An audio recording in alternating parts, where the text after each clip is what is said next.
welcome back to the Masters of Modern podcast. I am your host, Alex Kess, with a special co-host. Please introduce yourself. I am MyHandsAreBlank. You can refer to me as David because that is a mouthful of a handle. Welcome, David / MyHandsAreBlank. And you come. Where can people normally find you on the internet? Most of my nonsense has been localized on TicTok. I am also on Twitter, and I am also on Instagram. I'm not really doing things on Threads.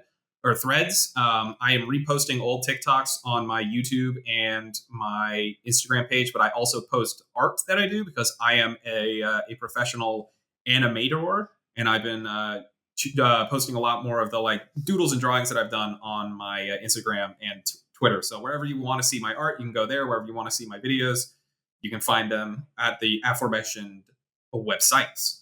And highly recommend. Obviously, there'll be links below.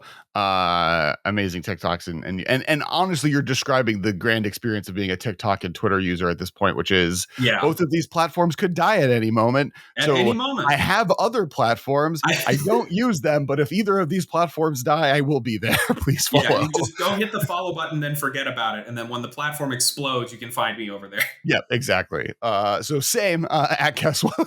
Thanks, and we'll be on those platforms until the heat death of the universe erases TikTok and Twitter from dead hands.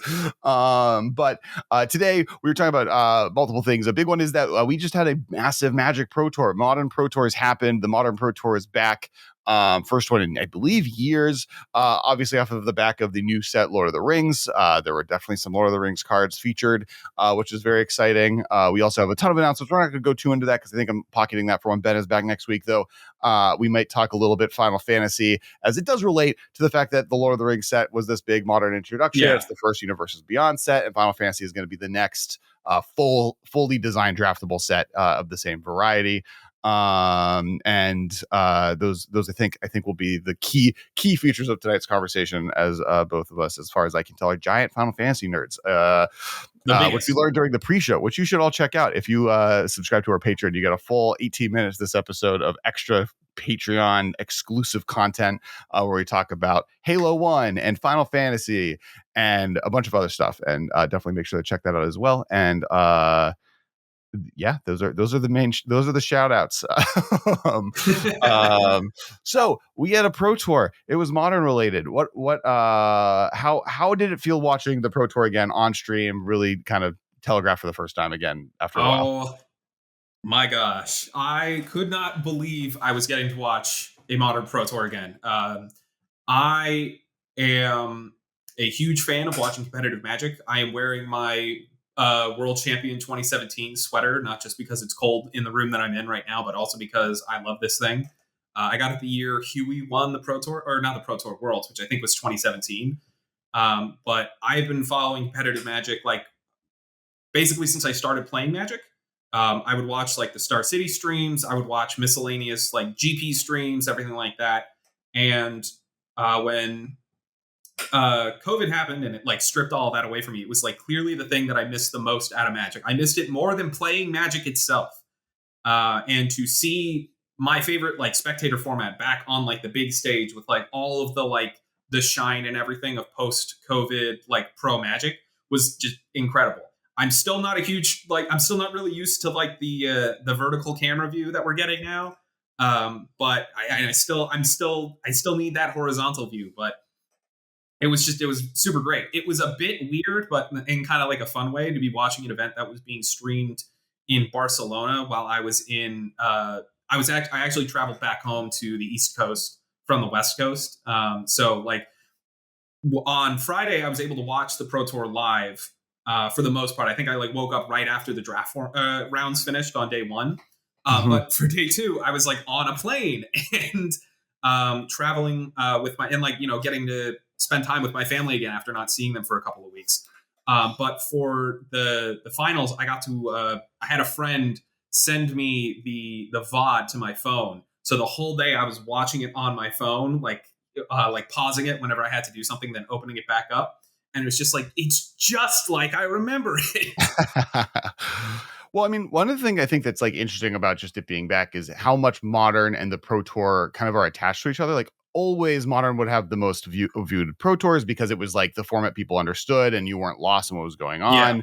Added to the fact that like, you know, a lot of Modern's biggest moments are because the Pro Tour happened, right? Like the Splinter Twin ban is because Aaron Forsyth went into a closet and was like, you know what, if I'm going to really make this Pro Tour the most exciting thing possible, we need to shake up the metagame. And Splinter Twin has been kind of like stifling a lot of 3 drops in the format, so let's get rid of it. And then same as like Birthing Pod was banned right before the Pro Tour after Tarkir, and along with the Delve spells, because they're like, okay, we're going to ban all these Delve spells because they're breaking the format in half. But if we do that, it's just going to be Birthing Pod's the best deck in the format. So let's also ban that so that the Pro Tour is an unknown landscape. And or look at Eldrazi Winter, where it came from Pro Tour Oath of the Gatewatch, where like so like seeing Lord of the Rings come back and it being into this format, seeing similar like not mistakes of Modern, but like the classic Modern experience of like, oh, the One Ring and Lauren revealed and the Orcish Bowmasters are just 12% of the format. Like it's entirely every deck is playing 12 of them. It's just wild. Like old times. Though we haven't seen a ban yet, which is always good. We saw an unban with Preordain. It's on my calendar. October 14th, 12th, sometime around there. Yeah. Well, we don't have to get too much into the conversation, but that was definitely a little bit of the post Preordain unban, which we'll do a whole episode on that next week. It was like, I feel like at this point you could just unban half the Modern ban list. Oh my gosh. So much of this format right now is like Modern Horizons 1, 2, and Lord of the Rings, and will be Modern Horizons 3 next year. That like, at least let like why are some of these cards banned? Just let them be unbanned. But I think back to the Pro Tour, because that's a whole conversation we can get into and could be an entire episode. Some fun facts, just metagame archetypes. So 52 players played Rakdos Evoke, including the winner. 30 players played 4-color Omnath. 29 players played Rhinos. 24 players played Mono Green Tron. 19 played Golgari Yawgmoth. 16 played Dimir, 11 played Living End, 11 played Burn, 9 played Is It Murktide, and 8 played 5-color Creativity, kind of rounding out that top 10. I believe Jeskai Breach was 11, and on day 2 was the best represented, was in the top 10 represented. I kind of like snuck back up there as probably Creativity dropped. But the big celebratory story was Tron had 3 positions in the top 8 in the end.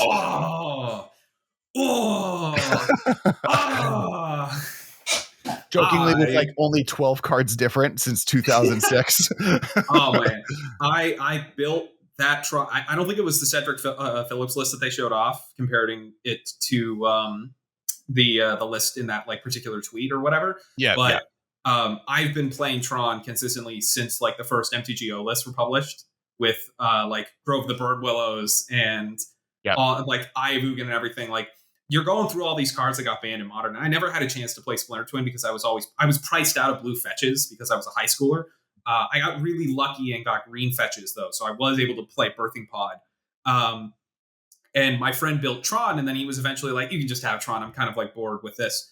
But to like when Twin got banned, I was like, "Oh, I'm never going to get a chance to play that." But at least I got Pod, and then Pod got banned, and I was like, "All right, at least I always have Tron." And then Eldrazi Winter happened, which took away my Ayavugan, which I had actually just spent like a whole day like driving around town trying to find the one guy who opened the Expedition Ayavugan for Oath of the Gatewatch. I was like, I need this, and I got it. And then it's been sitting in my binder. It's gone up because of the Eldrazi the deck recently or whatever.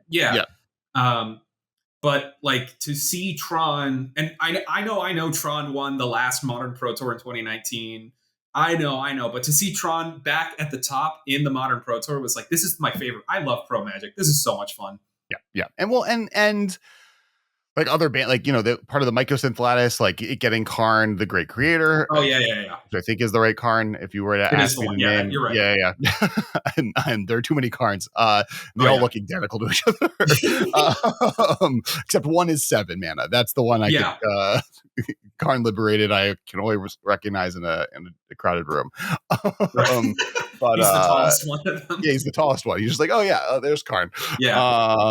But yeah, it was kind of like, as much as I like classically Jund player, blue-white control player, hate Tron, but like seeing a deck like that still top eighting in that way was really exciting. The fact that it wasn't just like, now obviously it is one of the best decks to take advantage of the One Ring, which is one of the reasons it was so benefited by it. So it is new cards kind of keeping it up there, but like to not see just like another Cascade deck being like dominating it, or to not see another Rakdos deck top like winning a Pro Tour kind of thing. Just like what did win, right? Well, it did win actually. Now no, I'm here for the Rakdos deck. It's basically just Jun 1. I don't know why. Yeah. If you were to pick the deck that most often looks like Jund in the top 20, it's the Rakdos Evoke deck. So but it definitely is really, really cool that Tron, and it makes sense. Like, and to that point, right? Like one of the most played decks in the format was the Rakdos Evoke deck. And if the most played deck in a format is Jund, you play Tron. That's the easiest classic rule of thumb. Not to mention 4-color Omnath is also a mid-range, just value engine deck that like Tron can get ahead of. Dimir Control, even the stuff like Living End, where like you're not playing into their board wipe game as much as other decks might be, is and you get the One Ring kind of just makes it so the attack step doesn't hurt you as badly. It definitely was it's cool to see. It's a really sweet top 8. Obviously, the other thing that was like a big news, and then I'll talk about winning percentage for deck lists in a second, is Kai was back in the top 8. I could not believe Kai Budde was actually top 8ing a Pro Tour in 2023. I believe it when you tell me that, but I'm still like, oh my God. Yep. The world is healing. I will say, okay, so the last interaction I had with Kai, were you a participant, or did you notice when I like picked a fight with Europe in the middle of January this year? No. So I go the Nuremberg Toy Fair is the largest toy fair in the world. It's the middle of Germany, and it comes right after London. And right before going, I was like, I'm going to Europe. I'm going to tweet about it. And I was like, I love going to Europe. Europe is one of my favorite places in the world, of course. But the 3 things I dislike about it is the things I will miss when I go there is the fact that they don't have lemonade, they don't have peanut butter, and the lacking of ice in the country. And people Europe got so mad at me about it. It was wild. First off, they're like, your American peanut butter is the worst thing ever. It sucks just because we have real peanut butter here, which is just chopped nuts and olive oil. I'm like, okay. And then, the lemonade conversation, which like half of Europe doesn't understand that their lemonade is Sprite, not lemon juice in sugar water, which is what American lemonade is. And there's a debate on which of those is better, I guess, but I don't know why I'm like, why are you mad at me for missing a class, like one of the staples of American drinking? Especially in conjunction with iced tea with the Arnold Palmer, which I basically sustained myself on, now that I don't like drinking exclusively soda to kill myself off of. And then third, the ice one. And the ice one is the real one because they don't have ice in their continent at all. They have ice. If you got a cocktail at a restaurant or bar, they'll give you one big ice cube in it. Or if you but like they don't do the way America does ice, where you have a big cup and it's filled with ice, doesn't exist. We're going on a very long tangent because Kai Budde called me a liar and a cheat in the middle of this entire experience. I'm just talking crap about Kai. So basically, like if you go to Europe and you ask for a glass of water, it's just warm water in a glass. There's no ice involved. God forbid you want to ask for iced tea and iced coffee. Well, God forbid you want to ask for iced coffee, which you could find during the summer, but technically that's like it's a Slurpee more than it is anything. Or like they just like iced coffee doesn't exist, and then iced tea is like insulting. So like literally I'll be in Germany, like, can I have an iced coffee? And they will get mad at me. Like, why would we have an ice machine in this coffee restaurant? And I'm like, this is terrible. What's wrong with this? I just want my drink. And they're like, it's 10 degrees outside. I'm like, I don't care. Please inject the cold coffee into my veins. And then and it ends with like the fact that I insinuated that there's a lack of ice, and now I get tagged in them all the time of people also complaining about that there's no ice in Europe, because there isn't. They don't put ice in things. It's weird. It's because you all are expected to drink all the time. But so Kai gets in the comments and tells me that like I'm a fool and a liar. Let me see if I can find this tweet because it's It's so funny. Yeah, I don't know. If Kai would have told me that I was a fool and a liar, I would print that tweet out and frame it on my wall. I know. Well, that's what we're doing right here. Yeah. in this live posted video. Just completely talking out of your ass at this point. Just go to the Starbucks Germany Facebook page and the second and the third ad on their wall is iced coffee. Scroll a bit more. I mean, like, I was like, wait, you're the best Magic player of all. You're like in contention with Paulo and John Finkel for being the best Magic player of all time. And you're mad at me because I insinuated there's no ice in your whatever. Fine. I'm proud of him for getting another top. Yeah. Oh man, when I think so. Okay, so I have like a list of day one matches that I'd like to like mention and everything. Yeah, go for it. Just some like really good matches and just cool stuff that was happening. But the one thing with Kai is that in round 7, he actually plays against a friend of mine from Boy Scout camp, Zachary Keeney, and I was like, yeah, my friend's on camera again. He's been doing really well for himself on the Pro Tour and everything. And then I see who he's playing against, and I'm like, oh no.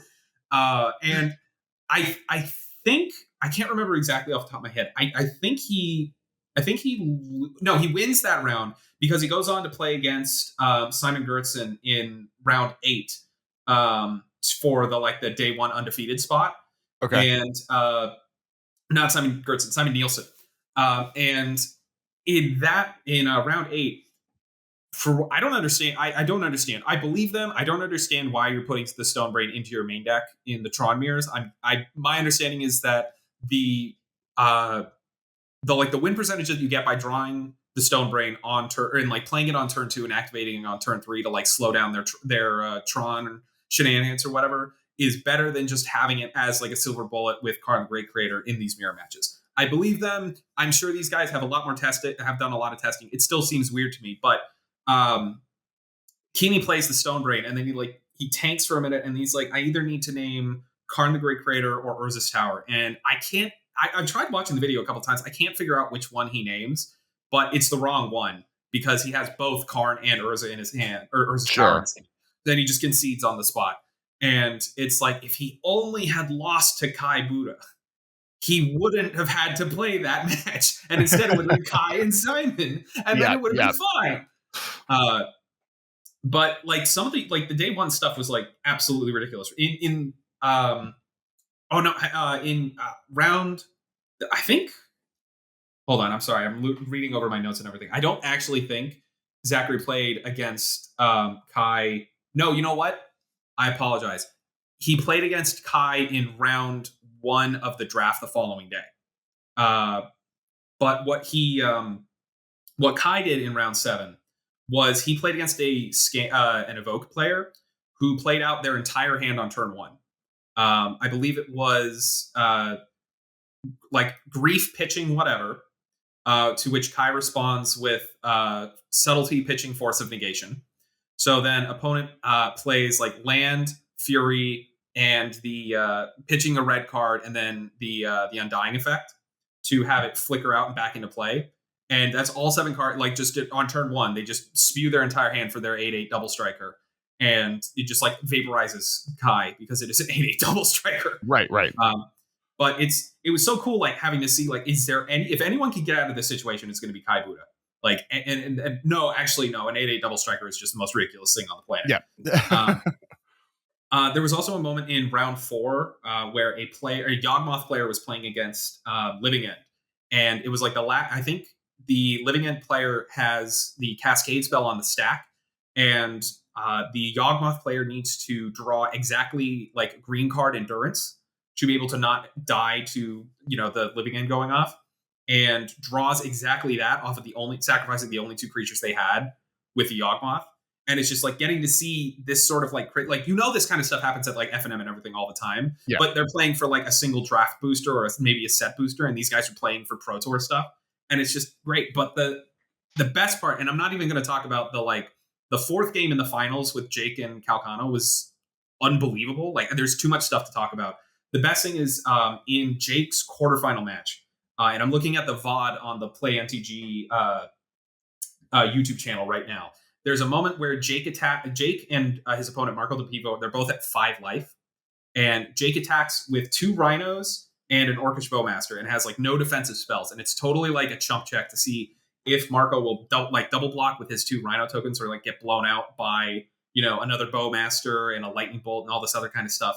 And when I was watching that moment, I think I was like waiting for my mother to come out of the bathroom or something. I think I was like containing myself so hard to try not to like run around this gas station. I was like, oh, do you see this? Do you see how ridiculous this guy is? And to see Jake like go on and finish like the whole event and everything too. Like there's just so much high level play in these tournaments. Like it's impossible to really understand all the effort and work that goes into getting to the Pro Tour. And then when you see it, it's like, oh, but I get why they're here. Everything like that. Right. No, I mean, it's getting a chance to see players play the best of their ability, obviously, and with that much stakes on the line is always super exciting. But then at the same time, it's doing stuff that you can do, right? It's I always like when I watch Magic Pro play, I'm always like, oh, I understand why people watch golf. Where like, if I watch golf, I don't know what the hell's going on, right? Like, or I'm like, this is boring. But if I played it, I understand that there's like, oh, I know why they're being, or like, oh man, I would have never thought to do that, and look how that won them the game. Yeah.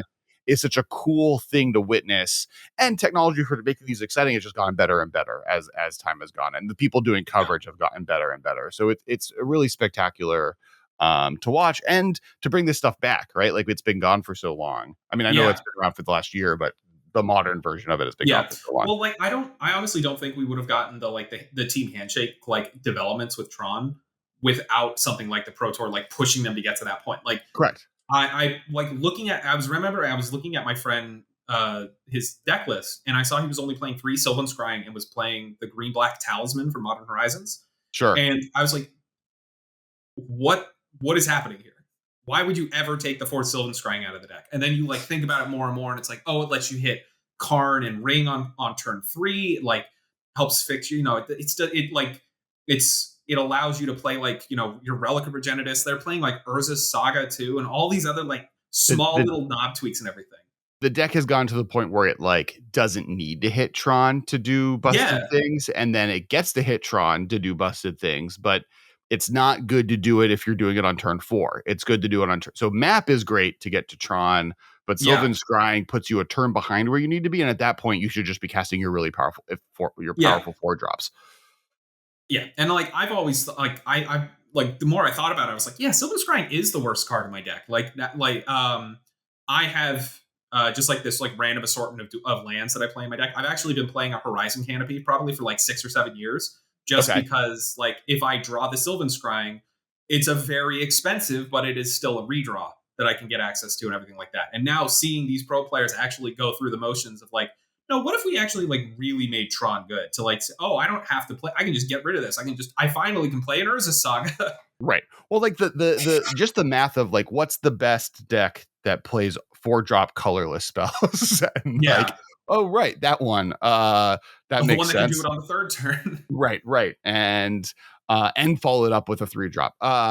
And like, I mean, and you mentioned like this deck wouldn't have really been discovered if it wasn't for the pressure of the Pro Tour. That's ironically why they got rid of the modern Pro Tour, right? There was a period where Wizards was like, having all of these pros break this format every 3 months is making fans happen too often because they're figuring it out faster than we could. Let's not do this anymore. But I do think in this situation, like, and Pro Tours in general always have this warping effect. It's always interesting to see the Grand Prix after the Pro Tour more than the Pro Tour itself, because it is warped, right? The fact that limited as this big layer of features. For instance, I believe the best performing modern deck in the tournament, and I believe, I mean, I know because I have the list in front of me, was Merfolk at an 8 to 80% win rate. There was one player, because that's how Merfolk works, who made it to A2, but because their limited portion they had a bad performing limited portion, that modern deck never got up there. And it could be, also on the other hand, if 20 Merfolk players were playing, would they have had that good of a win percentage? Probably not. It's right.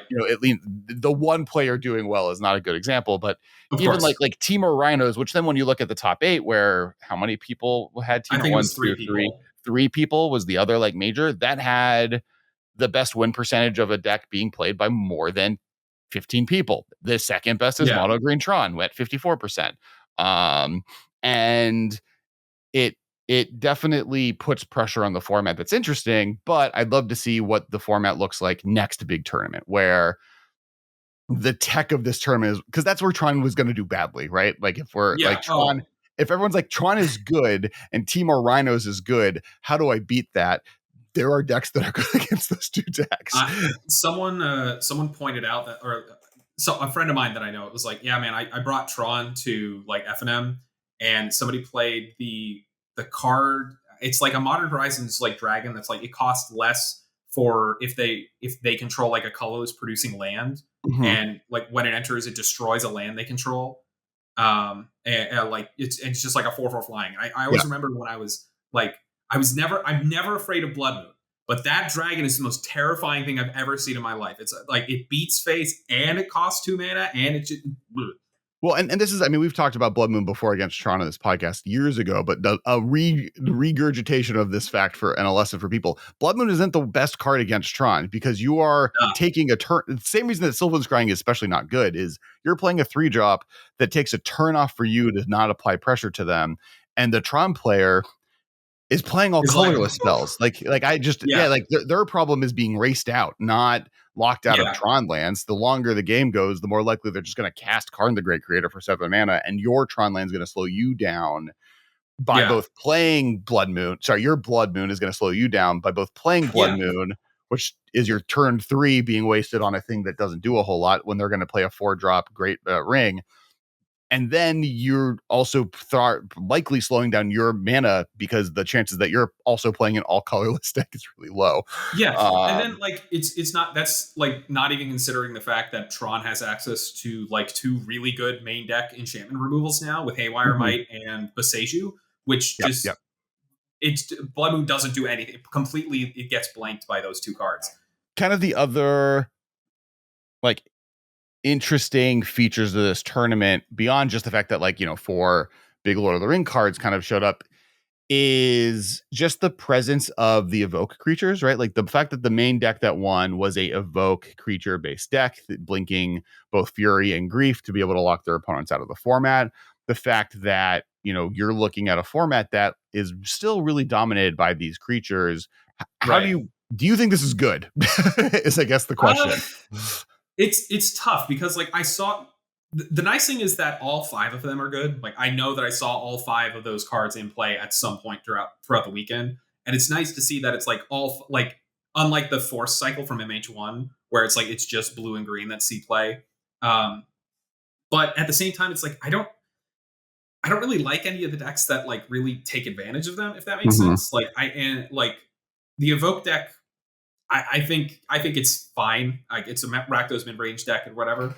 But the idea of getting like double griefed and then they have a 4/2 or a 4/3 with Menace on turn 1 is just, it doesn't feel like it's fun gameplay. And I think that Fury leads to, like, you know, it hates out so much of the format, and then Subtlety and Endurance are fine. Solitude I'm kind of like mixed on.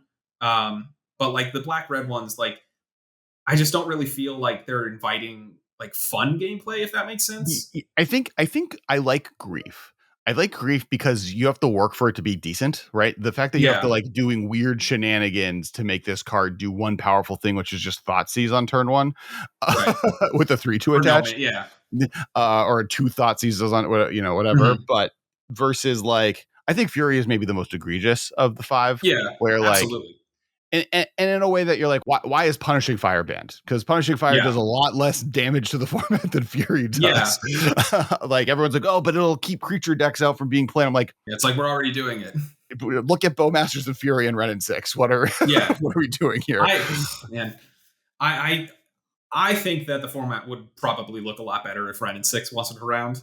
Sure. Like, I think that it just like it I think it's nice to have like a 4-color soup deck, like with the Omnath deck. I just think it's like it. When I was a kid, I was always confused as to why decks kind of stopped at 3 colors, and I like the idea of like 5-color control decks. And I always thought that like the Alara era with Lorwyn and Reflecting Pool on Vivid Lands and everything was like, oh, that's like such a cool thing. Like Cloud Thresher and Cryptic Command in the same deck with Cruel Ultimatum. So having these multicolor decks is fine, but like them having such efficient answers with the pitch elementals and is already annoying. But like then to also have, the Ragavan killer fetch land recurring Ren and 6 in every on turn 2. It's just like it feels like you already have all this extra like stuff going on. I will say I don't hate the juggling match of Ren and 6 versus Ragavan versus Bowmasters. Like I think that is. I mean, this is the dilemma with Modern Horizons, right? And this is like the proponents for it and the anti-proponents, the Zoomers versus the Boomers, right? Which is like the gameplay of Modern right now is arguably good. Yeah. And therefore, isn't that the goal? And that's a debate for an entire different podcast episode, I guess. But I do think that there is good gameplay. Like the fact that Ren 6 does answer Ragavan, and Ragavan is broken, but then Ragavan is, good against other decks, but then Bowmasters is good against both. Yeah. Like it is a nice little like interaction. It's like that thing with when was it? Like Theros Standard, where like Blue Devotion eats Black Devotion, which eats Control, which eats Blue Devotion, or something. Like you're almost getting to that point. Yeah, it was like there because there's then the red green monsters, right? Those are like the four pillars, and like two of them were like 50-50, and then like that's what good Magic is, and Modern is supposed to be that, but times 1,000, and great. So I guess speaking of that, so this Pro Tour, big word on the street, Bowmasters, the One Ring, the Roll of the Mound. Are either of these situations, are we close to a Hogak situation? Are we close to, do we think these cards need to be banned out of the format? Do they think they're great for the format? Where are you sitting on, based on how dominant they were of this tournament? Well, so it's obviously not like an Eldrazi Winter Hogak situation where it's just like the whole format's ruined. Everyone has to play something to deal with this card. But we're not in hot orc summer. Is that not the summer we're in? Hot orc summer. Put a ring on the orc summer. I think that the ring is probably the card that I would prefer to see go, even though it would power down Tron to the point that it probably becomes like a tier 2 deck again. But I'm not like all that like upset with it. I feel like it makes like a lot of like control and mid-range decks pretty good, which I've always felt were like not like underrepresented in the format, but it always kind of felt like you had to have like a gimmick going on with like creativity or Murktide or something like that, where it's like you have to have some sort of interaction. I can't just sit over here and build a wall and kind of hang out. But with like Bowmasters, like I'm less worried about, only because like the only 1 mana creature that I really think gets completely obliterated is Ragavan.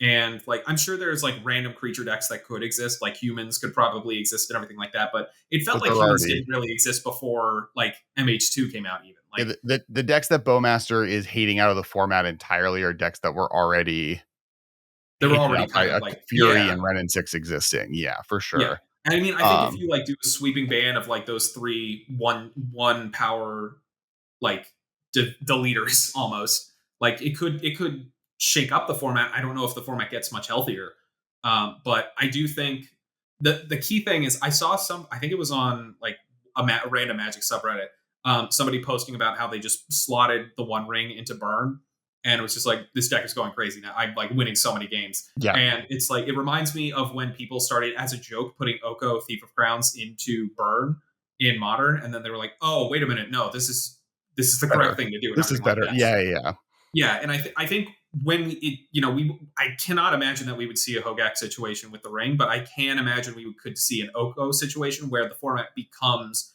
about the ring. But it also, honestly, to a point, it makes me more and more worried about Karn the Great Creator, because it's that whole thing with the birthing, when they banned Birthing Pod, where they were like, we can't keep printing good creatures because of Birthing Pod, so we're going to ban Birthing Pods so we can essentially unban good creatures in like R&D. And it's like, I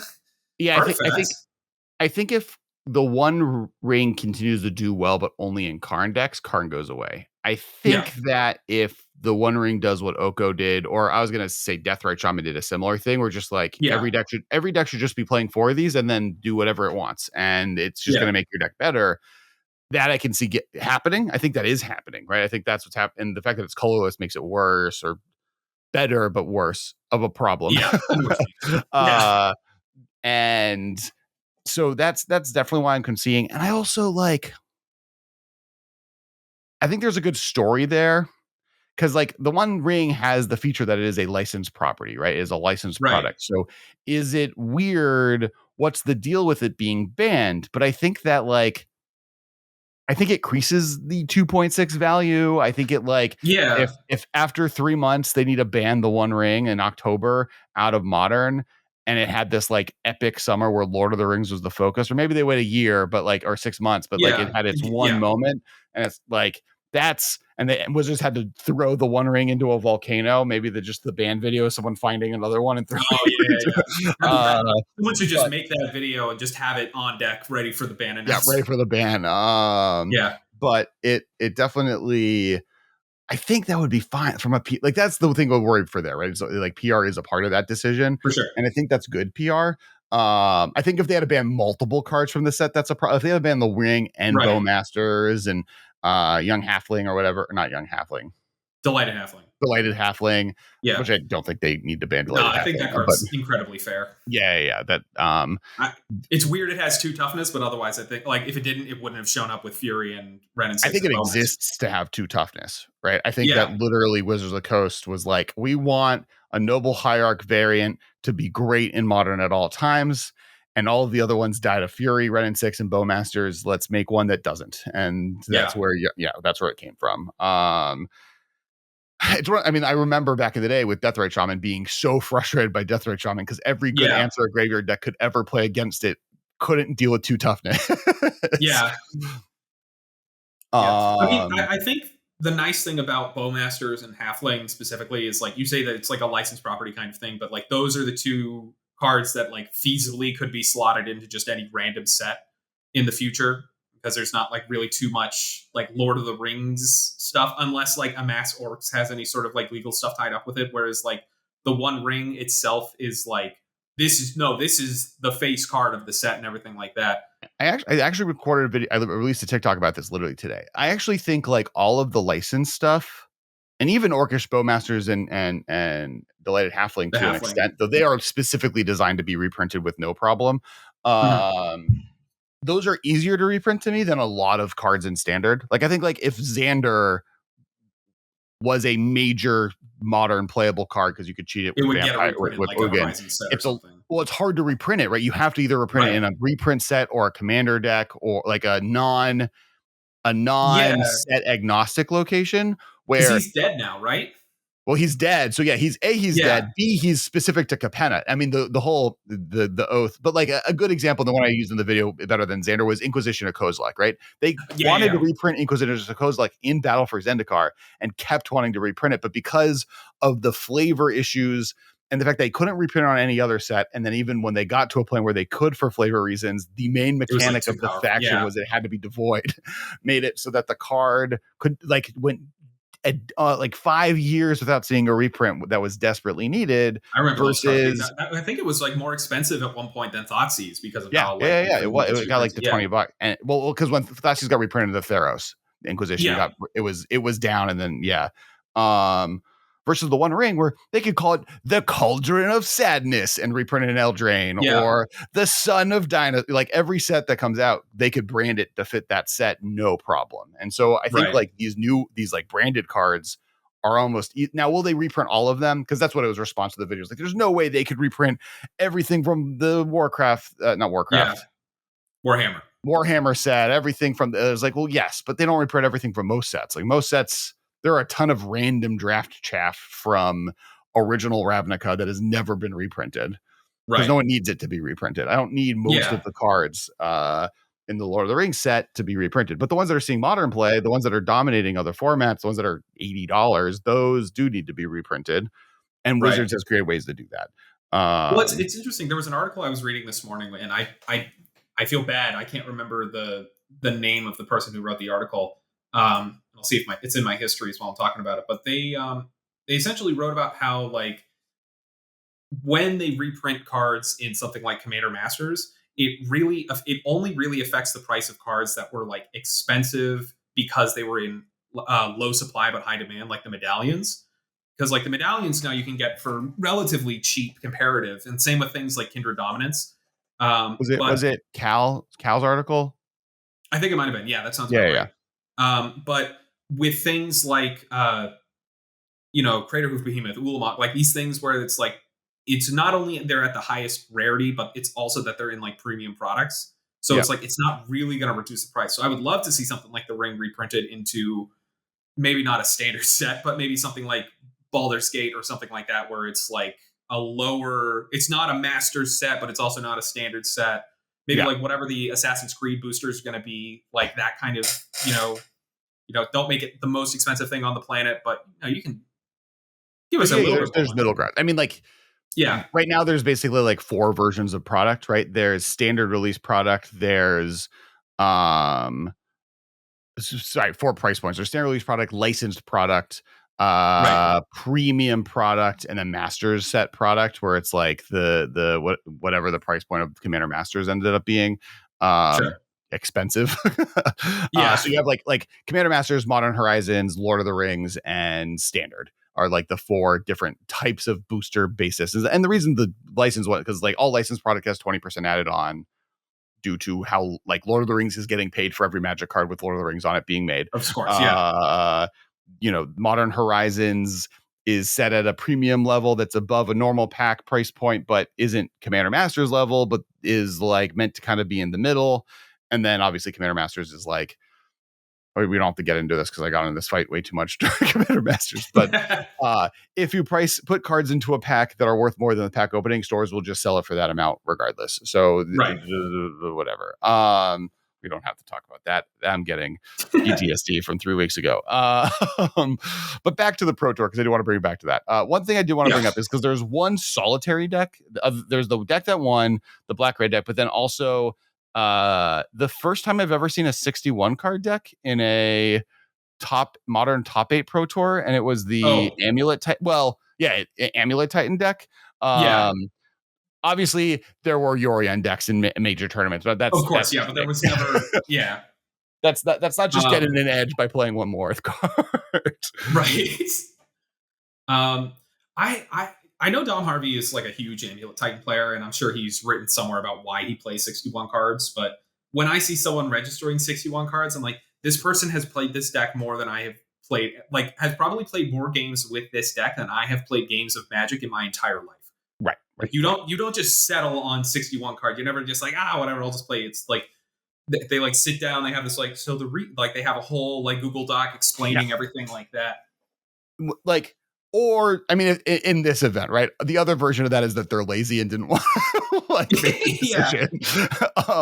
But I like, it feels to me that it's just for Gemstone Caverns, which that's like goes against the like where it's just like I realize that I win 90% of games that I have Gemstone Caverns is in my opening hand, and it's worth putting it as the 6th. Like it's the one weird one that you normally would think to cut because everything else in this list is like very tight. Very like stock. I don't know, like what you would play different. Even the expedition map, because you have the Urza Saga is obviously really important. Right. Cultivator Colossus is like obviously a powerhouse that you want just one of, like, and being able to find with Summoner's Pact. The fact that it is a tutor deck too makes like one ofs make sense. That like I do think that it is something to pay attention to that this did so well, because I do think it also is like this could be a really well positioned deck. I've always said that if like you're trying to get into Modern, I almost think this is one of the best decks to learn if you want to do well. Like it's always just going to blast people without them expecting it. And sometimes it's not well positioned, but it's just so explosive and honestly not that expensive. Like the expensive cards are all like it's like lands. It's like Beseiju, which owning a playset of those isn't a bad idea anyways. Yeah, or Urza Saga, which owning a playset of them, And then I'm looking, the One Ring now, I guess, is obviously very expensive. What are you gonna do? But yeah, so I think this would be like if I'm recommending a play, like of all the deck lists on the top 8, I think this one is one that like you're just gonna get people, and I think that's how they got to the semifinals. It was one of the lists that I think was the most exciting. Obviously, we have Rakdos Evoke, which we talked about. Who won the entire event, which is just another like Fable of the Mirror Breaker is just one of the best cards ever printed, apparently. In every format. So have you ever played Fable in paper? Yes. Yeah. I have a Saga Jund built. Okay. Do you use the actual card, or do you use a checklist card? I use the actual card, but then I have a 5th one that is backwards and in a different card sleeve that I use as like a token. Oh, interesting. I used to just play the cards in the sleeves, but after a while I got tired of like doing the pull in, pull out kind of situation. So I just made some checklist cards and I've been using those. Yep. But like I can't imagine how annoying it must be to have to like flip cards in and out at like a pro Yeah. tour event like this and everything too. Like It's technology I got because I like really love the pathway lands, and I really hate taking the pathway lands out of deck I boxes. don't play pathway lands anywhere. Like they're the most obnoxious cards. Well, I'm also a big fan of shadow inner sleeves. So you like, even if you Oh have yeah. to reduce the chances of like opaque sleeves getting, Sure, marked yeah. for being see-through or whatever, but also because I think they look cool because they're like they're back of your card sunglasses. But the it makes the pathways like unreadable. So I have in my token box every pathway in a clear sleeve, double-sided full art. Like I got the whole playset of the really good Yeah, ones. the ultimate like, yeah. And then I just use if I play one, I just put it aside and play with one of those as like the land that I actually have them play. And it's been like, that makes sense. So like for all flip cards, I've just started kind of doing the same thing where I have like a cool premium version and then the ones in sleeves. Yeah. And then checklists are basically doing the same thing, right? I can't read my own handwriting is now actually the real problem. The fact that they're no longer little check boxes that you can check. Yeah. I do kind of wish that they made the old Innistrad checklist cards because I just think that like they look. I don't know. I'm nostalgic for them, but I started drawing on mine to like have like the little distinguishers and everything like that too. So it's like a nice little added level of like personality of the deck. I dropped out of art school. I'm not a professional artist animator, so I feel like you're cheating here. You don't have your Wacom tablet pen within grabbing distance. I don't, but I did draw this Star Destroyer as one of my drawing finals. Are you serious? Yeah, that's a drawing? Yeah, that's a charcoal drawing I made. Yeah. I think like in the last deck we haven't really talked about that was like a big top 8 contender was the Team of Rhinos deck, which is obviously the other most dominated. Its biggest addition being Lorien Revealed, which is the island cycling draw 3 cards effect, which is like this deck wants anything that it can cast in that way that has some value later. It did like what I think what's most interesting about that is how much it spiked Subtlety's price. Like just that really? Card being playable makes Subtlety like an actual top. Yeah, that makes sense. Like you're one of your lands is a Subtlety and Force of Negation pitch card, right? That's like what the format now is. And I don't know. I'm sick of Cascade decks, to be honest. Yeah, I remember like watching like the Living End deck play, and like, oh man, this technology with the land cyclers now is like even better than all of the other like random cyclers that we got back in like Amonkhet and all these other all these other sets. And now I'm just watching them. I'm like, no, I hate this. I still hate this. I still hate watching this. At least I think Living End's a cool deck, but I think it's like very, very linear, and like honestly, these like different cyclers that they're putting in like could be literally any other card. At least with Living End in my head, it's playing really bad cards together to do a cool thing, right? Like it's a bunch of like mediocre cyclers. With the like crashing footfall decks, to me, it's like, oh no, you're just like you're playing with the fact that the rules interact with the CMC of stuff like fire and ice badly. Yeah. And because of that, you're able to play just a regular deck that does this cascade thing. And the fact that you were now like playing, multiple subtleties, multiple furies, etc. I don't know, that version of it is the thing that like I'm more met on. Yeah, I see what you're saying.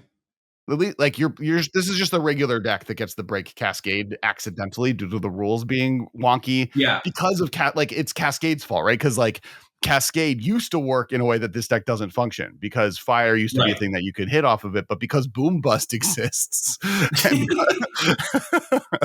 like, oh man, they're like now have to rotate the rules, so now that's the other way around. But now the other way around allows you to get into crashing footfalls for free. It's like literally, I just built. So we got as part of the MTG Ambassador program, I got all the like commander decks, and I built the Eldrazi one. I just took the one that exists and like upgraded it with more cards because I was like, oh, I get to play with all these cards that are in a pile. And I played it at Gen Con. I was like, oh, I hate playing this deck, partially because like Cascade is boring, and then also I like am bad at just like I have a 10/10 idiot on turn 4. I don't want to hit anyone because then they'll hate me. Yeah. Well, that's like a super interesting thing because I my like go-to commander deck is this like blue-green sort of mid-range soup. But I was like, but I hate like my win condition is like laboratory maniac like myself. And then but when I win that way, I'm like, okay, I'm done. You guys finish your game. Sure. Uh, I did but it. I for a while I was like, I kind of feel like I should have a deck that involves combat, if not to just get used to it to see if I actually like it, and I've just been a coward the whole time. So I same Um, boat. My like preferred playstyle in Commander in excuse me, my preferred playstyle in Magic in general is like do nothing until I've attained enough value that I'm going to win regardless of what anyone can do, right? Where it's like what Absolutely. Birthing Pod used to do or what Jund did in general, where it's like, and in Commander it's like look like I'm like I'll have like control, I'll have removal spells, so if you mess with me I can be a Yeah. little bit of the police person of the table and make sure no one wins anytime early, and I'll have some fog effects or whatever, and then I'll get to like the late game slowly and then win through whatever shenanigans I figure out that hopefully don't involve combat. And Right. but then I was Yeah. like, okay, I need a combat deck, and that's where the Jessica Rayhan Obosh deck came from, which is basically the same thing, but instead of I'm taking my time and figuring it out, it's like, oh no, how big can I make one thing? Right. And then if I'm going to attack someone, they're dead. So there's no revenge. I hit you for Right. 400 damage Just clean and cut. like cool, good game. And then I'll die because someone else will kill me as soon as I Yeah. attack them, being like, wait, you did how much damage to one person? The way that I found so I built a Skullbriar, and Yep. the way that I do it is I just like I just go around in like a clockwise whatever, just like you're getting attacked next, you're getting attacked next, you're getting, like almost like the one of the original Jeskai legends from Commander 2011. Yep. That like attacks people not right. Rayhan, Ruhan. Ruhan, yeah. And then I was like, okay, I can get behind this because like Skullbriar also kind of feels like that, where I'm like building up stuff, and I also just like the tactile feel of like a card with like 8 different dice on it, Yes. with like all the different keyword counters and everything. Skullbriar was one of the only commander decks I ever built on Moto, which I didn't get to feel that experience, but it was just cool because you would see it like go into the different zones in the app and have like all of the different like things on it, which was cool. But I think like opening yourself up to those like different play styles can be like good. Like I think if I played the Team of Rhinos list, I would enjoy it because it's like you look at these different deck lists and like discounting like the Questing Beast in Kai's deck. A lot of them are just like blue red like tempo decks. Like I have a friend who loves the idea of being able to play Delver in Modern, and I've like tried to tell him over and over again, like please stop, please just don't. Just play Dragon Rage Channeler. It's Delver. Exactly. Like I've even done that. Delver. It's not the same. Yeah, because it's better. Yeah. Then I send him the Rhinos list, and he's going over it, and he's like, "Oh my god, this is exactly what I want out of a deck. I just want the blue green tempo deck or the blue red tempo deck that has like all of these ways to like interact with the opponent." And I'm like, "Yeah, you're also like cheating cards into play too. That's kind of cool, right?" And he's like, "Yeah, it's fine, but I just like having." It's the cascade mechanic feels like the Delver flip the top card of your library. Oh, I do have a 3/2, but now I just guarantee it's 2 4/4s. Yeah. I sympathize. It is, it's definitely it's a cool deck. Fine. And if you don't think too hard about it, it's cool. Yeah. Or if you think hard enough about it, it's cool. One or the other. I love the Questing Beast in the deck, though. Like that's like I think that's like my favorite like metagame call that I've seen in this format, where it just like you never know what this card does, but then it's one of those like it's like the Bone Crusher Giant of like stop, protection, no more, die. Like I just love like stuff like that happening. Well, it's I think it's really smart to see things like that, right? I'm surprised that Bone Crusher Giant isn't seeing more play in the Team of Rhino decks for the same reason, but it's because you can't target them, right? That's the you would have to like target something of your own. Like you'd probably have to target a Rhino, kill your own thing. Stomp to hit is them. like damage can't be prevented at all. I guess you just stomp your stealth. You just step on your own face. Yes, and then swing, and maybe it's just like you don't kill them fast enough with it, but. Yeah, there's like effects or Skullcrack is another one, right? Which is one of the reasons probably Burn was did actually relatively decent, all things considered. So that's the Pro Tour. That's I feel like any last thoughts on the Pro Tour before we jump on really quickly to Final Fantasy existing? Yeah, I would say like if you are listening to this and you haven't seen any of the Pro Tour, I would go watch the finals. There is a moment in there. I don't know if you like I'll try to be very quick about it. I'll do 10 seconds of spoiler No, content. you can talk as much Start. as you want. Yeah, 3, 2, 1. At one point, Jake casts a Thought sees Calcano has an Ulamog in play, and makes him discard it, and he has a Voidwalker in play. So he gets to play an Ulamog on 3. That's so sick. I love Voidwalker. It was a game, I think that was game 3 or something like that.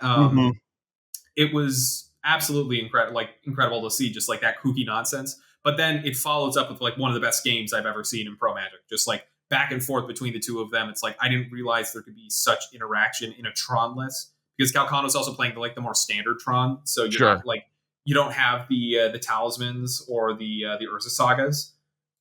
So it's just like, it's very good gameplay. I would say go and watch that one match if you're only going to watch one match from the entire set. Just watch the finals. One and also just a shout out to the coverage team. I mean, there's some amazing stuff they did. It's very cool to see that come back, and then also people just being masters of that craft alongside all of the masters playing the game itself.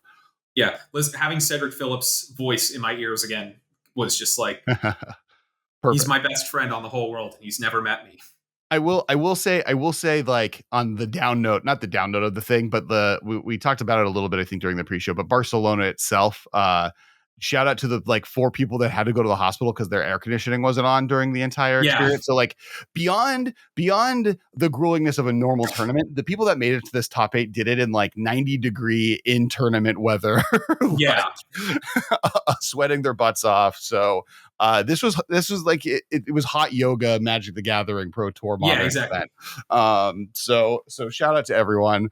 All right, so amongst a bunch of announcements that happened that we'll do a full episode later, but I'm going to grab you now because you are also, and it sounds like more of a Final Fantasy stan than I'm a Final Fantasy freak. We call them maniacs at the office as we design different board games for different retro games. We just made a Sonic the Hedgehog game that comes out later this year, and the main designer is like, I'm a Sonic maniac. I'm a Sonic enthusiast. My friend's a maniac. I'm the enthusiast, and I'm like, you know every level's name, right? But Final Fantasy, I'm so hyped. This is like a dream set. Like if I were to pick top 5 things, my favorite video game of all time, often in contention, is Final Fantasy 9. There are so many things I want from the set. We were just talking before in the pre-show how you've been collecting micro DSs and how you have the Final Fantasy 2/4 edition from back in the day. And what are you looking for the most? So there's all this discourse about Universes Beyond, and I'm all hyped. What are you looking for the most for the Final Fantasy set coming up? I don't care at all about Lord of the Rings. I'm trying to listen to the audiobooks and like book club it with a friend of mine to like further appreciate it, because I understand it's sort of like the fantasy story. But with Final Fantasy, I'm like very ingrained in it. I've played about half of the games. I'm going to try to play the other half of them before the set comes out, so I can fully appreciate everything. But the thing is that like my 2 biggest like things that I'm into are Final Fantasy and Magic the Gathering. So you'd think this crossover set I would love. But the problem for me is that I'm not the biggest fan of Universe Beyond cards being legal in Modern. Sure. Just because it kind of feels like it takes away some of the uniqueness of it. Like, I don't want to sound like I'm being like gatekeeper or anything like that. I'm not trying to sound like I don't want your thing. Like, you shouldn't be allowed to enjoy or anything like that. It's more of my own personal brainworm of like having this thing that has been a part of my life for 10 plus years now. And then like like imagine like a chocolate bar. I've eaten the same chocolate bar every single year.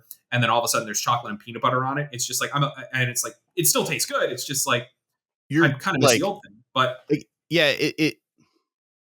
I think this is a safe middle ground, not a safe middle ground, but like kind of the middle ground opinion I have in it. I love the Universes Beyond sets. I don't like Modern Horizon sets. Yeah. And I think that's kind of the thing is after seeing LTR showing up in the Pro Tour and seeing the Ring, the Bowmasters to a lesser, and like all the other cards as well, it's like, it didn't feel as bad as I thought it would seeing that happen. Like I was like, oh, this is fine. Like and like the Ring allowing Tron to sort of like power up to the point where it was like tier 1 again was like really nice. And I was like, okay, I will forgive you, Tolkien, for your transgression against me personally in this instance, but don't do it again. So with the Final Fantasy set, I'm like, I'm kind of hoping that we get a lower power version of the Lord of the Rings set. Like, I would love to be able to just draft this set with my friends. I did a Lord of the Rings draft the other day, and it was fine, but I haven't really like done it before, so I don't really know any of the like the interactions or anything. So it was more of a just excuse to hang out with my friends. But I am all for like the Final Fantasy cards being cool and like having all these fun interactions and everything like that. The thing that I would prefer is if there is not like a card that slots into Tron like the ring did, just so I can kind of keep this illusion in my head of the like the little world where like I can still play my favorite like IP in its own little box. And then if I want to, I can also still play the Final Fantasy one. But I understand that like after seeing Lord of the Rings, that's probably not going to happen. But I also can't pin down one particular thing in a Final Fantasy game that's going to be the equivalent of the One Ring. Yeah, I think I have like three sides to it. One is I honestly feel that problem less with Lord of the Rings than I had with Modern Like Horizons. Warhammer and the other like Modern Horizons. No. Yeah. With the like their effect on the format. I think there's like two reasons. One, actually, like I think Lord of the Rings is underpowered compared to Modern Horizons, right? Oh, of course, like, yeah. It's just like, so happens that like the cards that are not underpowered are like very good. Right, but there's like 4 cards that are seeing a lot of play. They're probably seeing a little bit too much play. There's not that many more cards than a standard set. Your regular standard typical standard set. like right where it's like, okay, 4 cards from I hope 4 cards. I would be disappointed if 4 cards from Eldraine don't see play in Modern. Yeah, exactly. Maybe not to the extent that the One Ring is, but I think that's more of a flaw of colorless powerful cards than it is, of course, to do with it being Lord of the Rings themed. And I will say that with the Lord of the Rings set, because of the attachment to the IP, I feel more like it would feel like if I played through a card as it lived to standard and then evolved into Modern, as like older sets do, than I do with like Ragavan or especially like Murktide or like the random mid-tier cards that I'm never going to see in my life. On the other hand, I don't disagree with you that like these being funneled right into Modern is a little bit weird. And I'm going to go back. I'm arguing with myself, basically. The other side of that is I do understand that Wizards, if they're going to print sets like this, they need them to have a home. And that home can't be Legacy anymore because no one can play that format. I wish they could. You're not allowed to due to the rules of a legal agreement. I would love to one time Wizards tried breaking that legal agreement. It broke Magic in half for all of November last year. Yeah. So I get like, I go back and forth on it. In some ways, I'm like, just then rip the Band-Aid off and let all these Commander products also just be legal in Modern, and let's just let Modern be Legacy, but without the reserve list. Because like the thing with me is like, I think that's like a really good point, is that my fear with Lord of the Rings and Final Fantasy and all these other like direct to Modern but not for Modern sets that could be coming out, is that I'm worried that the checks and balances that are in place in Modern Horizons are not also in place for these. I'm just going to go with Universe Beyond sets, like these Universe Beyond sets, because obviously we can get stuff like the One Ring. Obviously we can get stuff like Fury, but the thing is that we don't get stuff like True Name Nemesis. We don't get stuff like the Initiative. These like multiplayer mechanics that like kind of break Legacy for a little bit, that feel fine when you're playing with 2 other people, but when you're in a one-on-one game, it gets a little bit like sketchy. So I would say I actually think Lord of the Rings has more scrutiny on it than a Modern Horizon set in that regard. Now, of course, I don't think it's getting like it wasn't designed to be multiplayer. So like, yes, it has the ring mechanic, but that was balanced specifically for 1v1 play in the same way the original dungeons were, not Initiative, but regular dungeons. Yeah. The other feature to it though is that like Wizards has a lot more dollars invested into it, right? So they're gonna put the attention on a team to make sure it's as close to what they want it to be as possible, versus Modern Horizons, which they have investment on it, but they don't have that much like it. They can't expend more resources due to them investing into the IP itself and paying another company hundreds of thousands of dollars to be able to do this. So I think there's a little bit. I go back, like I think that's one of the reasons this only has 4 cards, and I think like the One Ring is broken. I think they missed on the One Ring, and I think Bowmasters is actually them I think Bowmasters with them saying we want to print a card in this set directly into Modern that is powerful enough to answer Ragavan and to answer stuff like Serum Visions when we unban it. I think that the One Ring was, we want to make the One Ring really flavorfully and cool. And maybe last minute we changed it from a 5-drop to a 4-drop because we wanted it to be a little bit modern playable more than we were doing in testing. Or oops. maybe they it was supposed to be you get the bird encounters, but then they're worried that new players don't understand, like, what does it mean that I get a counter? Like, there's so many knobs that could have been turned on it. Not like, and it's not like Oko where it's like, you just left this giant hole in the card. Why did you do that? And they're like, oh, we didn't see that there. It's like, no, you just twist this here and twist this here. This card's fine. Like, I think your point is they looked at the set like, this is going to be the set that this is going to be the most important card in this set, and we need beginners to be able to play with it. What can we do in testing? They maybe were like, oh, when I do this, if I get bird encounters, what is that? I agree. I think that's like a perfect example of how this card went from being broken fine to broken due to the requirements of the set at large. I think that'll happen. I think as far as Final Fantasy goes, we've talked about this on the podcast before. The better example I have is Zelda. I think you don't do a 1-of-1 again, or you don't do a 1-of-1 for a while. But I think there's other akin to that. Like, I would do a 1-of-3 Triforce if I was doing Zelda, for instance, where it's like, it's similar to 1-of-1, but it's different. I don't know what that would be. You get that like casual base to kind of resonate with this like card game without having to learn all the rules of the game. They can just easily see, oh, this is there's one of 16 different crystals for all the different Final Fantasy games or something like that. Like, well, and that's like, I think like I think the thing don't serialize. And I think for this one, you don't do there's a problem, right? Because like to Square Enix, they now want their 1-of-1 ring, right? If I'm a licensor, if I own Final Fantasy and the Lord of the Rings people come to me like, hey, we want to do this, I'm going to be like, okay, how are you getting Post Malone to buy my IP for $2.6 million? Right? That's now part of the agreement. So on one hand, I think they do need to top it, or at least come up with something similar, but that makes more sense with the IP. On the other hand, the thing I would serialize is the summons. I like that. To me, the most iconic across all of them, that is the thing that is where power comes from, are Bahamut, Shiva, Ifrit, Ramu, Carbuncle, right? It's like they're the things that are in all of them. They're characters that are all of them. They're these godlike beings. And you could do cool flip cards like sagas that flip into them, or I was joking about doing a materia earlier today that's like a enchantment equipment or enchantment aura, enchant equipment. When this creature attacks, summon Bahamut, and it's an 8/8 that like destroys a permanent if it does damage, or like there's like cool stuff you could do.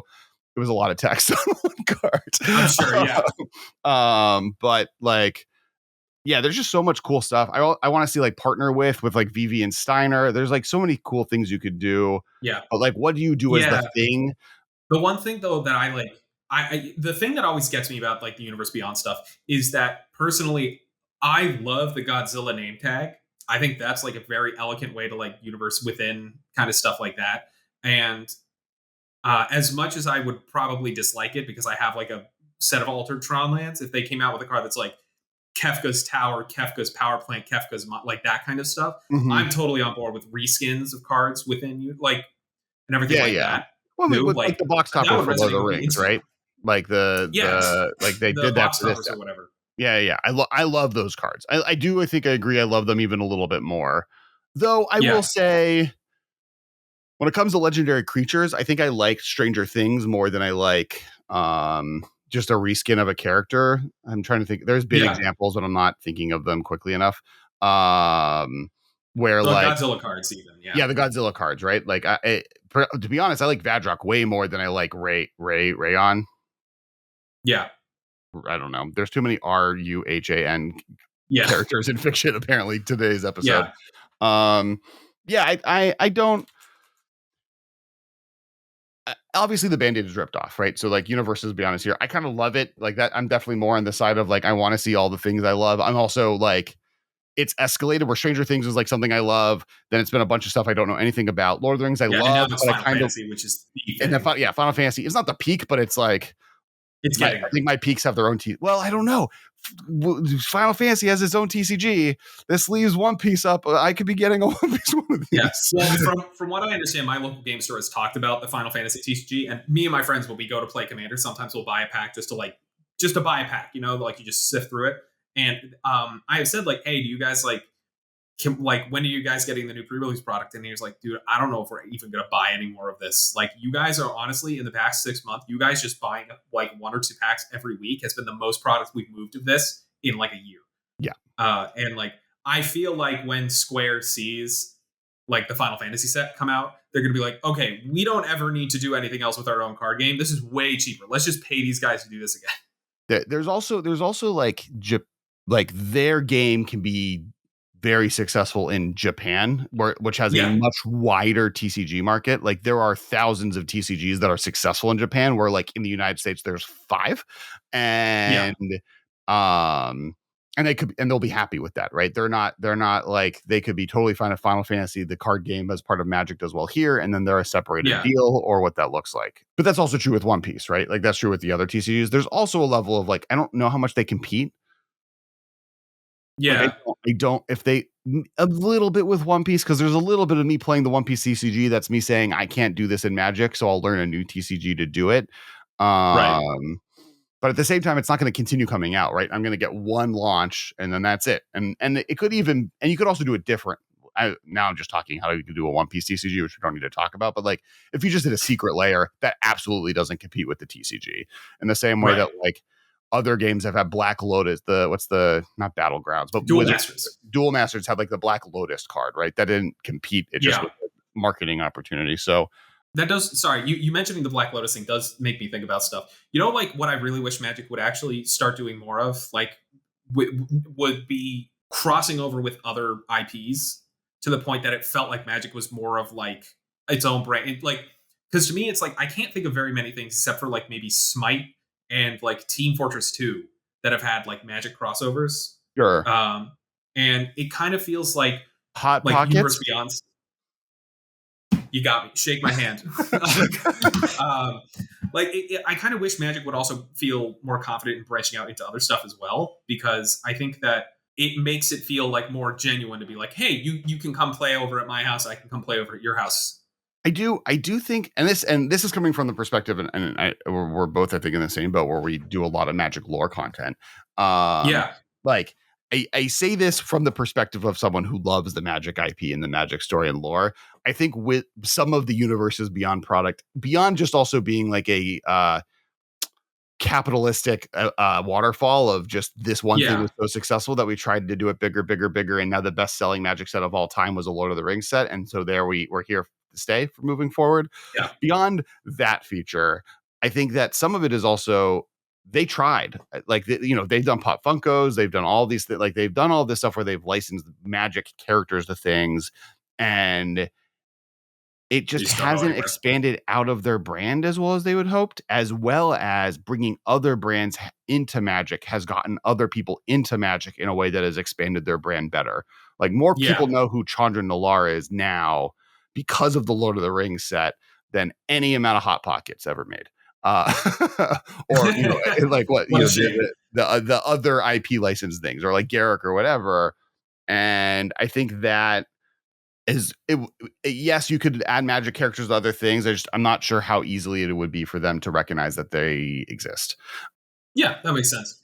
Fair enough. And I don't have a good answer to why, like, because I love these characters, right? I think like all of them are great. Some of it is just because the character stories behind them are a little bit more niche to find. I think, like, most people have weird opinions about Jace, a relatively mild to great character, but you don't know he's a mild to great character unless you've actively been reading every story he's ever been in. You've just recognized that he's like generic white moody dude who like is on broken cards that everyone's staring at her 3 times in a row. And that's like, and then you have weird mischaracterizations like Chandra's roller coaster of a personality, or Nissa's roller coaster of a personality, where sometimes they're the best characters in Magic, some of the really coolest cards in Magic, but then you have stuff like, War of the Spark novels that are like, I make a joke with my friends that I've actually gotten more use out of that as a prop in some of my like earlier TikToks than I did actually get enjoyment out of it as a physical novel. Sure. Oh yeah. Yeah. And yeah, I mean, we don't have to get too much into like the problems and strengths of the Magic story, but I think that the IPs coming into Magic are going to bring more strengths to Magic's IP on its own than I think people give it credit for. I think is that like what I'm saying is like people That's like a will very be positive outlook on it. Yeah. I'm if anything positive. Yeah, because you know, people make the Fortnite joke, but Fortnite on its face has actually like relatively well built, recognizable IP for how non-existent the IP is. And Magic has a lot of really good IP that by bringing these things, like I feel like they're differentiated enough. Like, yes, some of the Lord of the Rings cards are going to be, you know, confusing, but with other wings, but that's because Lord of the Rings is the grandfather of all fantasy, and arguably, everything in Magic is just Lord of the Rings. But yeah, it that along with like what we've seen where they're going with the story moving forward and all the different sets we're going to and how they're going to be blending genres even further. I don't know. I'm just excited for them trying cool stuff. And for the most part, when they've done genre work, I'm happiest, right? I love Capenna. I love Theros. I love Innistrad.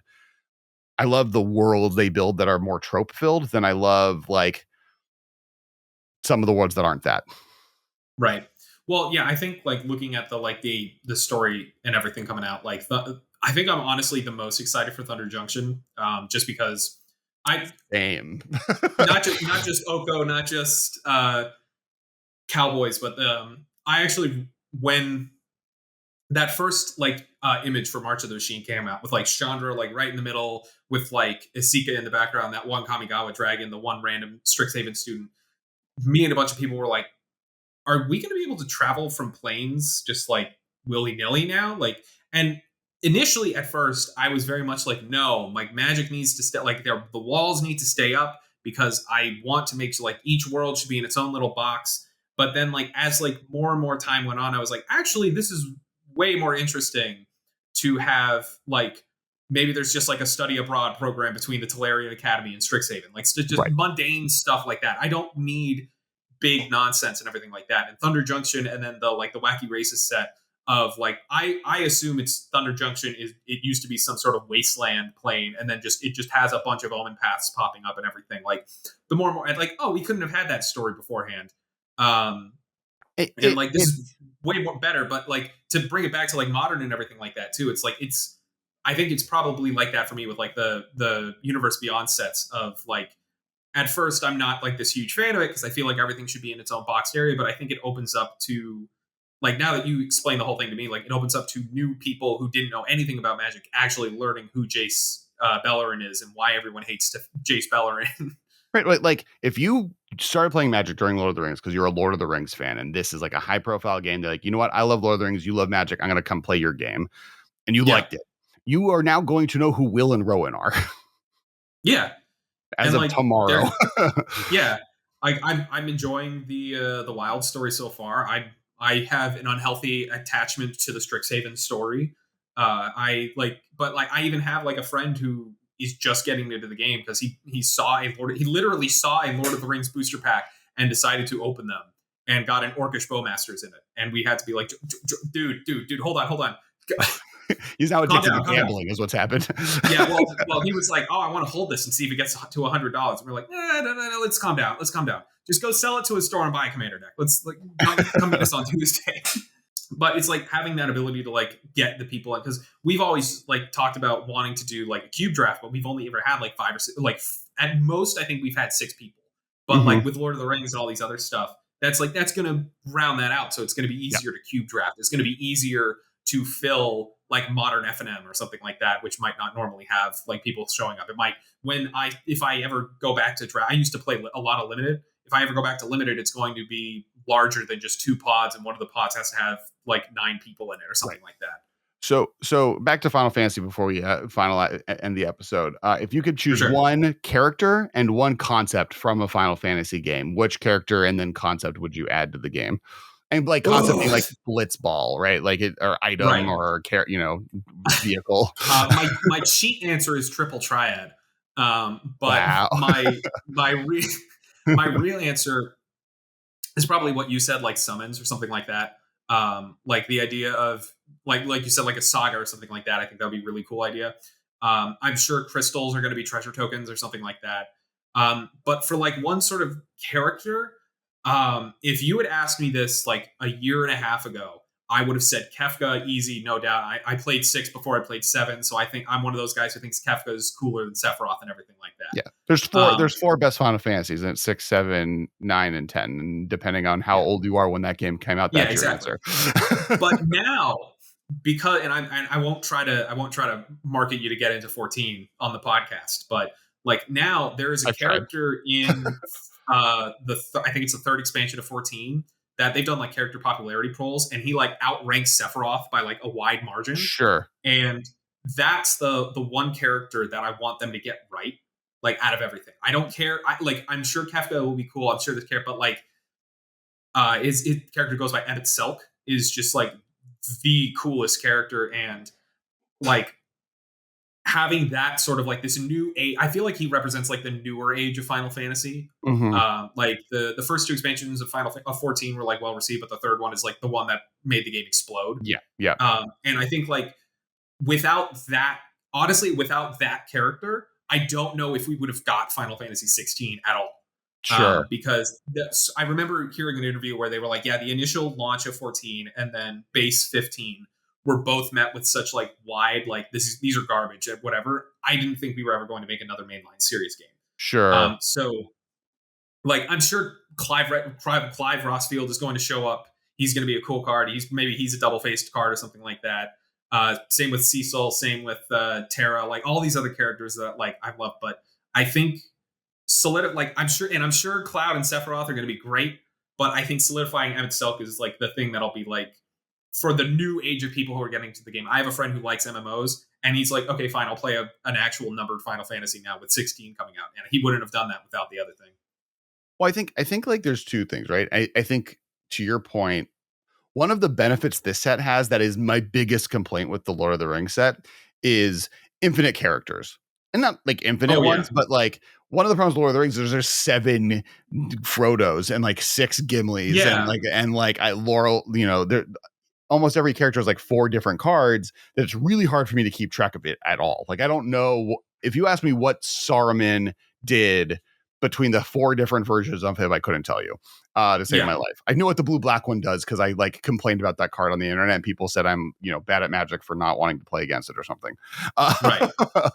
But the Final Fantasy, on the other hand, like every single character could get a character card, and you would still you would fit most of the legendaries. Like I think we're gonna get some deep cuts, right? I think we're gonna get like full casts of most. You're gonna get the Dissidia lineup, but you're also gonna get the party members too. Yeah, right. Exactly. You're like, and which I'm pretty hyped for. I'm hoping for, and that's the benefit of it being like a large, like a full draftable set with probably 4 commander decks that go along with it, et cetera, et cetera. Yeah, I think like when we heard about, because they announced this before we knew it was going to be a draftable set, we assumed commander decks. We were like assuming that there'd be like the like 8-bit era commander deck would be one, and then there would be the like 7 through 10, the classic era. And then there'd be like the MMO deck, and then there would maybe be like 15 and 16. The rest of them. Yeah, 12, 15, and 16, which are like the modern versions or whatever. And like I would be like, especially how popular Final Fantasy 14 is, I would be very surprised that there wouldn't be a ton of the question, if I'm cutting deep cuts, will there be Final Fantasy 11 content? Oh, absolutely. Like I'm telling you, like, I'm gonna play all these games. And I think I said this in the Patreon section, like which all the numbered games I was gonna play. I left out 11 because I do not know how I'm supposed to play that game. I don't think you can play 11. I don't know if it's still up. You can still pay for a subscription, but the problem is that it is I think it's like a pre-World of Warcraft MMO. So like it is weird, weird stuff. It is post. So I played 11 is the most MMO I've ever played in my life. It is post World of Warcraft, but it is like within a year post World of Warcraft was popular and Final Fantasy 11 was the hipster game that you played instead. I bought this game 4 different times because to buy it, to play it on the PS2, you had to have a special like connector thing, and my parents were divorced, so I bought it both at my mom's and dad's house. And then before it came out, I had it on the PC. So and then I bought it on like the Xbox when I went to college. It's the grindy game. Like the first 20 levels, you can't play with anyone. You just have to be by yourself. They made an area that is reminiscent of how 11's like progression system works in 14, and it is a ghost town every single time I go there. Like, that doesn't surprise me. So I'll be interested to see if we get some 11 things and if anyone even knows who they are. I think you know what it is. I went to a Final Fantasy concert a while ago, and all of the games got a full song played except for 11. 11 only had like there was a 3-part chocobo melody. From like I think it was like 2, 4, and then 11.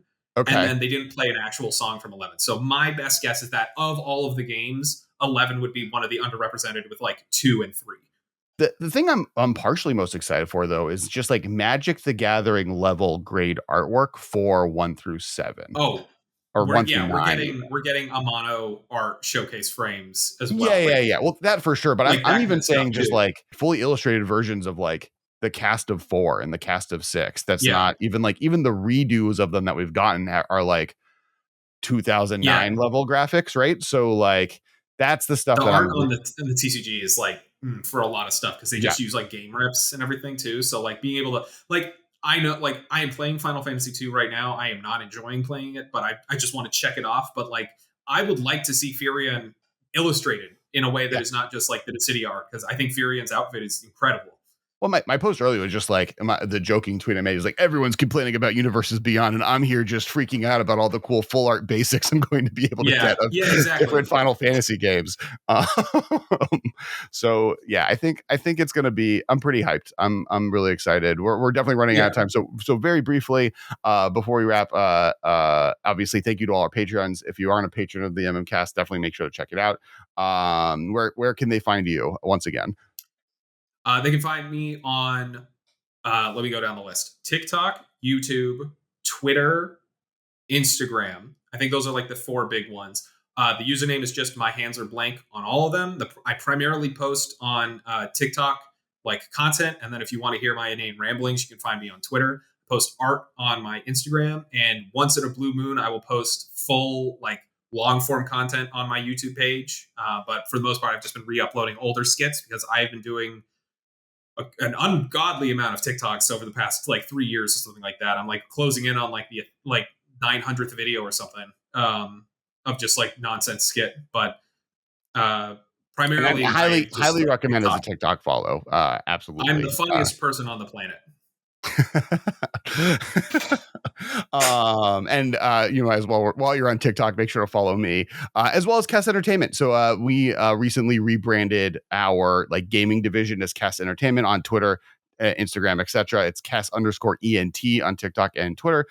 It's a big important thing to follow right now because if you backed us on Kickstarter for the Drop.D20 Kickstarter last year, you should have it in the mail right now or have it already. We just launched a new game based on the anime Spy X Family that'll be at Barnes & Noble this September, as well as Books A Million this September.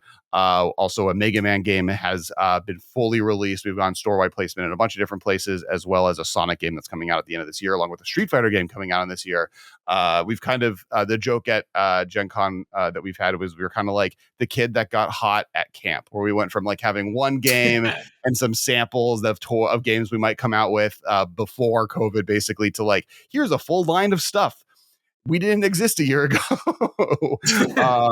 So definitely check all that. If you go to, I think KessEntertainment.co, no M, you can also find all of that as well. And thank you so much for joining the podcast. And absolutely, anytime you want to come back on, let me know. And thank you, fans, for liking. Hit that like and subscribe button. All of the other content creator things. Do the engagement. Engage, give us engagement like Post Malone was given the One Ring. And we'll talk to everyone next week. Thanks, everyone. Goodbye.